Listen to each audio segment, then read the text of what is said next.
Hello. तर काल होती अक्षय तृतीया आणि या दिवशी ना आमच्या इथं कुलदेवताची यात्रा असते आणि त्यानिमित्तानं आमच्या इथं ना भांग केला जातो देवाचा प्रसाद म्हणून. तर इथे ना त्याचीच पूजा वगैरे चालू होते आणि आम्ही का इकडून व्हिडिओ कॉलवरून त्याचं दर्शन वगैरे घेत होतं. त्यानंतर मी देखील इकडे देवपूजा केली, उदबत्ती लावून घेतली आणि रात्रीचे ना छान ना आंब्याचा रस बनवायला घेतला. इथे दोघं असल्या कारणाने काही पोळीचा बेत नव्हता पुरणाचा, तर रस चपातीचा बेत होता. छान अगोदर ना रस बनवून घेतले छान मिक्सरला लावून. त्यानंतर ना थोडा वेळ ना फ्रीजमध्ये थंड होण्यासाठी ठेवून दिला.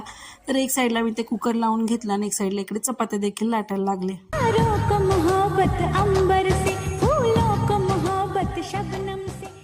आणि त्याचबरोबर ना सणासारखा फील यावयासाठी मी थोडेसे पापड देखील तळून घेतले. एक साईडला वरण फोडणी टाकून घेतलं आणि छान असं रात्रीचं तिघांनी मिळून जेवण केलं. आणि इकडे कार्तिकी थोडेसे जेवले आणि त्यानंतर डायरेक्ट रसाची वाटी तोंडालाच लावली.